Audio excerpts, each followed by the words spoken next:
A aula de hoje é sobre introdução à teoria do conhecimento. Deixa eu ver se essa está gravando.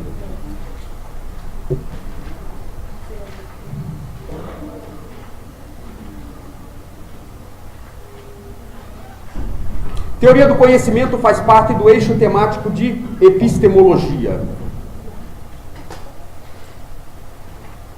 É um eixo temático muito cobrado no vestibular da UEL. Talvez alguém esteja se perguntando o que significa epistemologia. A palavra epistemologia é a parte da filosofia que estuda a teoria do conhecimento. É isso que significa epistemologia. Parte da filosofia que estuda a teoria do conhecimento. Talvez alguém esteja se perguntando também, mas que diabos, o que significa conhecer? O que é o ato de conhecer? O ato de conhecer em epistemologia é o ato de apreender. O que seria a apreensão? A apreensão da coisa é quando eu capto não a forma, mas a essência da coisa. Ou seja, apreender o objeto é captar a essência do objeto tal como ele se mostra, tal como ele é. Isso é apreender.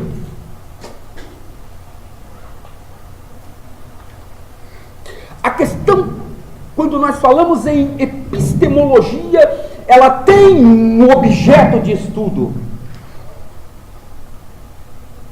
Assim como a ética tem como objeto de estudo as relações interpessoais entre os indivíduos, assim como a política tem como objeto de estudo a relação do indivíduo para com o Estado e do Estado para com o indivíduo, a epistemologia, a teoria do conhecimento, tem como objeto de estudo a relação entre sujeito e objeto. Escrevam aí. A epistemologia tem como objeto de estudo a relação entre sujeito e o objeto.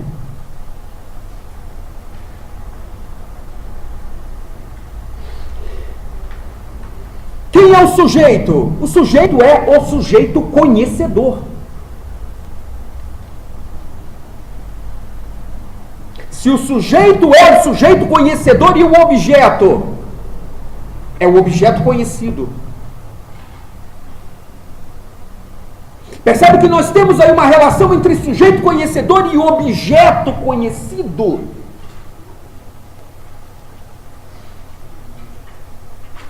Quem é esse sujeito conhecedor? É quem quer conhecer. Esse é o sujeito conhecedor, é quem quer conhecer.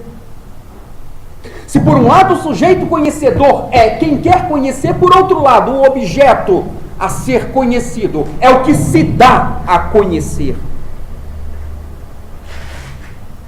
Ele se permite conhecer. Esse é o objeto conhecido. A questão é que talvez alguém esteja se perguntando como acontece o processo de abstração, ou seja, de apreensão do conhecimento. Como acontece? Bom, o processo de apreensão, de abstração do conhecimento, ele é um processo dialético. Escrevam aí. O processo de abstração de conhecimento é um processo dialético. Por que ele é um processo dialético? Porque pressupõe uma relação entre sujeito e objeto, ou seja, entre eu, tu e eu. Por isso que é dialético. Ele vai se dialeticando na medida que vai havendo troca de informações, ou seja, o sujeito e o objeto vão trocando informações acerca de si, um para o outro. Por isso que o objeto, ele vai se dialeticando. Por que ele vai se dialeticando? Porque o conhecimento, a história do conhecimento humano não é passiva, é ativa. Se não é passiva e sim ativa, significa dizer que, no que diz respeito à história do conhecimento, está havendo sempre uma mudança, sempre uma transformação. Hoje eu conheço, amanhã eu conheço um pouco mais. Hoje eu sei algo acerca de você, amanhã eu sei algo um pouco mais acerca de você. Porque se é uma relação dialética, você vai trocando atributos, você vai se fazendo conhecer. Por isso que é ativo. O conhecimento, ele não é estático, ele é ativo. E pelo fato dele ser um conhecimento ativo e não passivo, há uma interdisciplinariedade, uma transversalidade do que diz respeito ao conteúdo. Entendem agora o porquê que o vestibular da UEL cobra a transversalidade e a interdisciplinariedade de conteúdo? Ou seja, ela exige isso de você.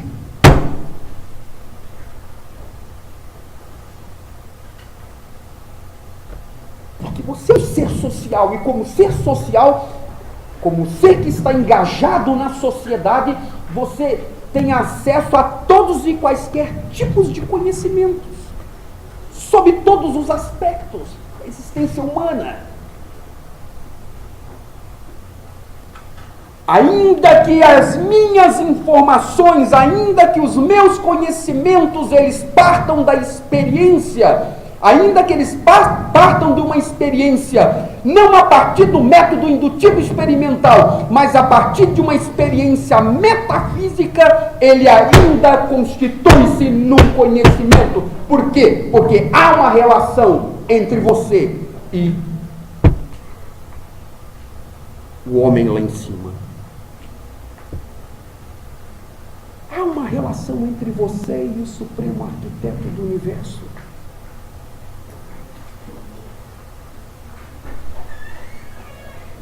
Para quem quer chamar de Deus, chama. Quem quer chamar de Jesus, Jeová, enfim, eu chamo. Mas a questão é que tanto um quanto o outro possuem atributos, possuem características inalienáveis, incondicionáveis, ou seja, incondicionais. Atributos e características inerentes às suas condições.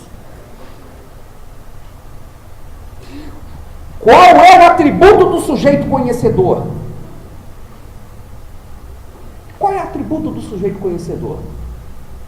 Razão e sentidos. Escrevam aí.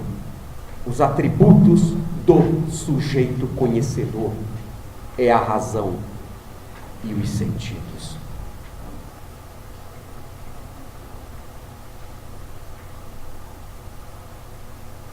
Se por um lado o atributo do sujeito conhecedor é a razão e os sentidos, e do objeto são as suas características. São as suas características externas, não essenciais. Embora não serem essenciais, Vânia, é o que essencializa a essência.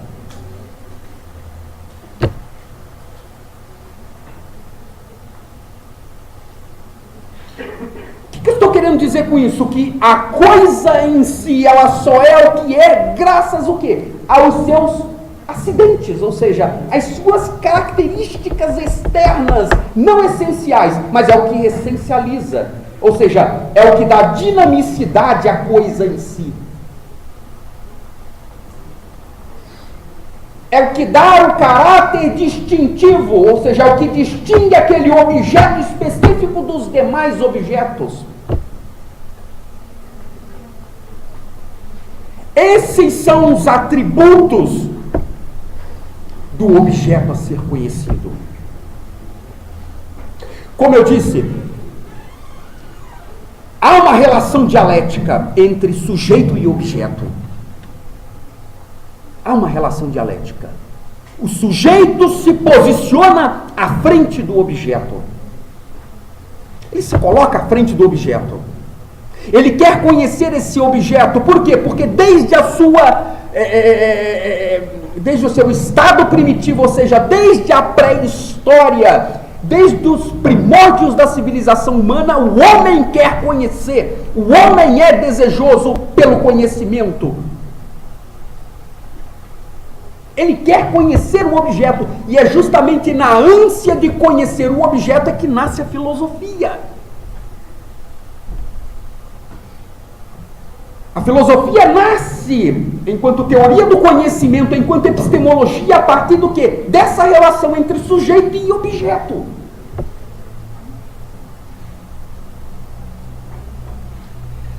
Quando eu não consigo, ao posicionar-me à frente do objeto, quando eu quero conhecê-lo e na minha limitação, porque a mente finita não pode abarcar a ideia de infinito, ou seja, pelo menos na infinita plenitude do seu ser, na ânsia de querer conhecê-lo e impotente de conhecer, eu me espanto. Eu me espanto. Mas na medida que eu vou mantendo contato com esse objeto, na medida que eu vou conhecendo, ainda que um pouco, ainda que paulatinamente, esse espanto deixa de ser um espanto e se transforma em admiração. Sabe qual é o nome da palavra? Sabe como é que é a palavra grega traduzida para espanto e admiração? Quando faz referência ao sujeito e objeto como instrumento de gênese da filosofia, talma. A filosofia nasce do talma. Leiam lá o Teeteto de Platão.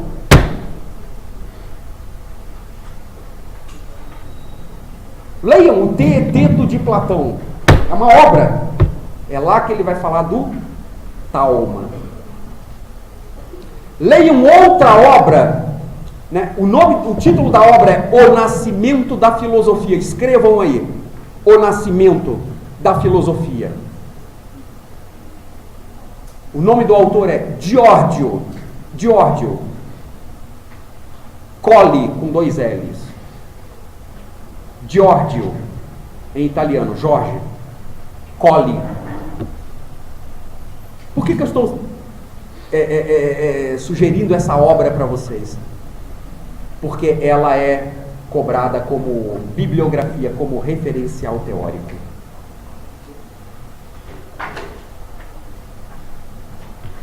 Eu me posiciono à frente do objeto. E aí? Eu quero conhecer esse objeto. Eu sou dotado de razão e de sentidos. Esse objeto é dotado de características. Quando eu me posiciono à frente desse objeto, uma vez que eu sou sentidos, sou percepções, o que eu capto desse objeto por intermédio dos sentidos? Eu capto todas as suas características externas. Ao captar essas características externas, o conhecimento, ele ainda não é possível. Por quê? Porque na minha mente, quando eu capto do mundo externo por intermédio dos sentidos, esses atributos, na minha mente é criada apenas e tão somente uma imagem mental desse objeto. Uma imagem mental. Quer entender isso? Estude neurociência.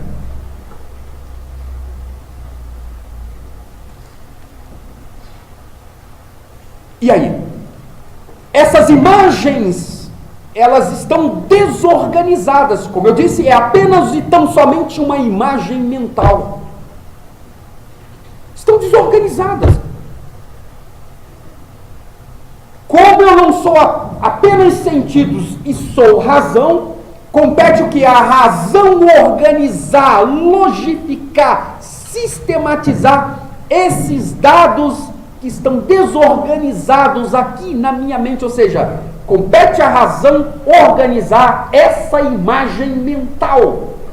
Ao organizar essa imagem mental, compete a razão transformar isso em conhecimento. Portanto, se eu conheço a coisa como ela é de verdade e de fato, se eu conheço o objeto, se eu conheço a minha realidade, eu conheço por quê? Porque essa imagem mental foi organizada, foi sistematizada, logificada e transformada em conhecimento pela racionalidade humana.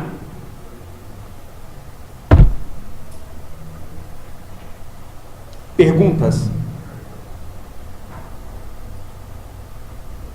Pessoal, vocês estão entendendo isso, gente? Vou fazer aquela velha pergunta de novo. Quem tem alguma coisa para perguntar, pergunte agora ou cale-se para sempre. Professor, eu não entendi a relação do ser humano com o Criador que você citou atrás. Porque a minha relação com o transcendente é uma relação empírica. Empírica é o quê? Experiência. Eu tenho uma dimensão de sagrado a partir não da perspectiva da razão. A razão corrobora, a razão legitima essa experiência, mas a priori a experiência ela é sensitiva, perceptiva. Prova tão evidente que o movimento pentecostal e neopentecostal apostam nisso. O que é o movimento pentecostal, neopentecostal? O movimento da renovação carismática dentro da Igreja Católica. Senão movimentos que apostam justamente nessa experiência a partir dos sentidos, das percepções corroboradas pela razão, mas a priori, a princípio, né, verificada pelos sentidos. O que são essas experiências? O que são esses movimentos? Senão movimentos que trabalham justamente essas questões. Leia lá, se não me engano, acho que é Edmund Husserl, Fenomenologia do Espírito. Leia lá. Fenomenologia do Espírito. Veja os livros, leia os livros que falam sobre fenomenologia da religião, sobretudo aqueles livros, aqueles autores como Rudolf Otto, que fala sobre o numen e o luminoso. O que é o numen e o luminoso para o Rudolf Otto? Senão o sujeito que tem uma experiência mística, que é aquilo que Agostinho chamava de mística, não esoterismo, aquilo que Agostinho chamava de mística, ou seja, conhecimento a partir do quê? A partir dos sentidos, das percepções, aquela coisa voltada para a espiritualidade, para a santidade, vírgula, etc, etc, etc. Nos auspícios protestantes, uma vez que agora, em outubro, comemorará dia 31 de outubro, os 500 anos de reforma protestante, o movimento puritano, puritanismo inglês na Inglaterra. Lá na Alemanha, o movimento pietista. Entendeu? O que você não entendeu? O que ainda ficou para trás? Que rabinho que ficou para trás? É um termo específico, daí trago raciocínio. Mas eu estou falando da forma mais simples para você. Desculpa, eu não consigo falar de uma forma mais simples. Pode deixar isso.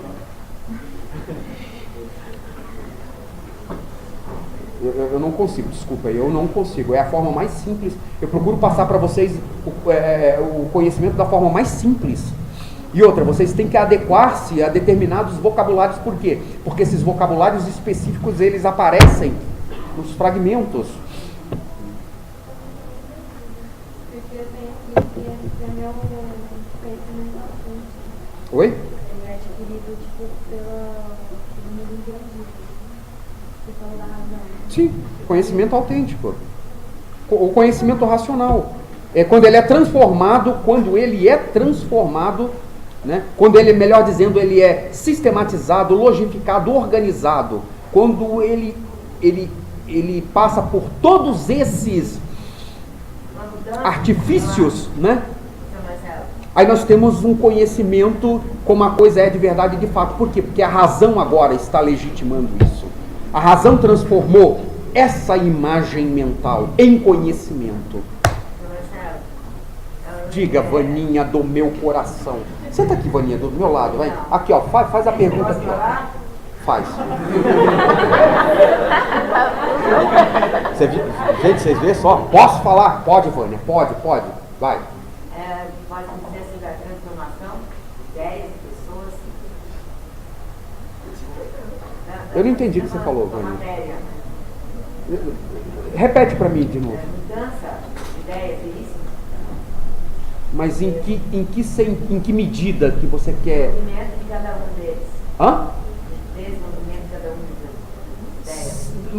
das ideias. Sim, mas na história do conhecimento há um desenvolvimento, há um desenrolar. Cada um tem sua história. Você diz cada indivíduo tem sua história? Cada um tem sua história, né? Sim, eu entendi o que você quis dizer. É por aí.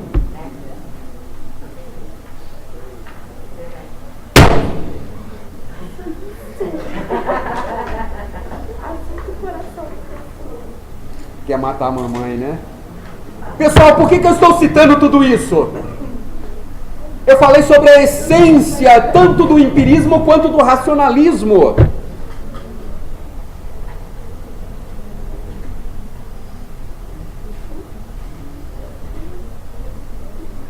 Se por um lado o empirista apostando na ideia de que o conhecimento enquanto produto dos sentidos, produto das sensações, é a potência criadora capaz de produzir todos e quaisquer tipos de conhecimentos, por outro lado o racionalista vai dizer, olha empirista, você está errado, os sentidos não produzem conhecimentos por si mesmos. Por quê? Porque os sentidos podem nos enganar e nos enganam.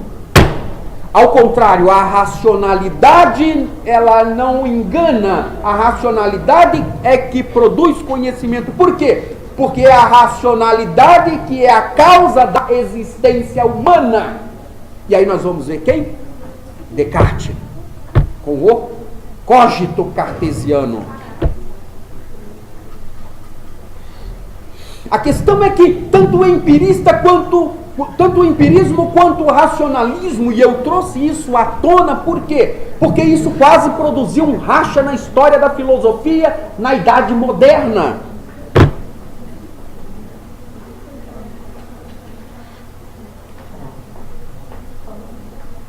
A questão é que o empirismo ele teve uma importância significativa, por quê? Porque a ciência, a partir de Galileu Galilei, Giordano Bruno e tantos outros, Kepler, por exemplo, até atingiu seu ápice lá com Sir Isaac Newton, com a física newtoniana e com a geometria euclidiana.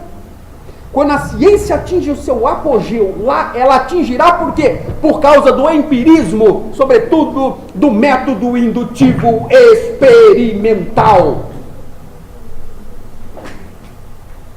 que é o método científico.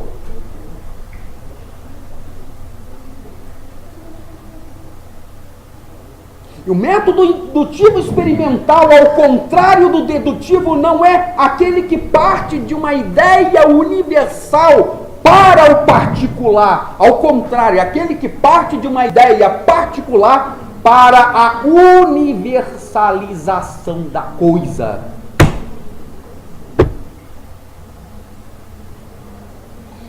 A questão é que quando a ciência apoiada no empirismo, ela atinge o seu ápice, ela atingirá levando à baila o quê? O surgimento de um novo movimento. para contrapor-se a ele, que é o chamado movimento iluminista. Já estudaram sobre o iluminismo, gente? Hã? Qual era a mensagem do movimento iluminista propriamente dito?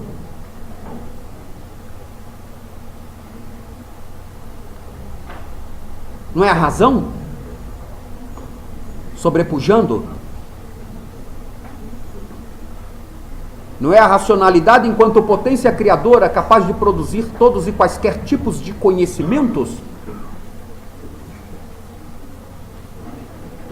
E aí, nós temos quem? Nós temos, por um lado, empirista, por outro lado, racionalista, sabe? Aquela briga, aquele mimimi, tava uma putaria do caralho naquela época, e aí?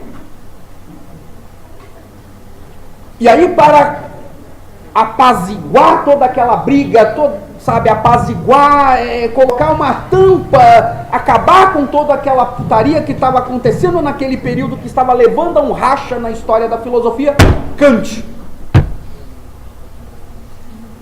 Para agradar tanto gregos quanto troianos.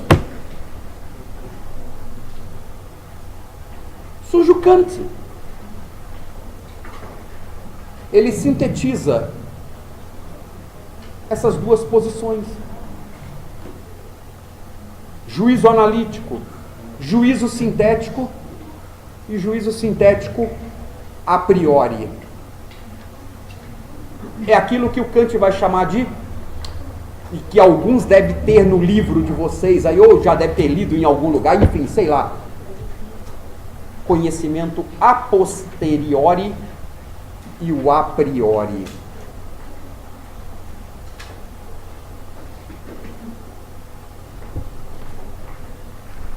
A ciência atinge o seu ápice com Isaac Newton. E aí?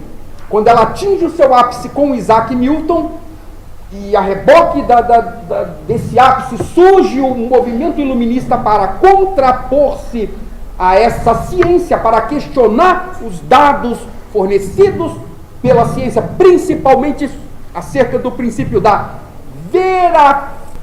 verificabilidade. Ô palavrinha do caralho, verificabilidade.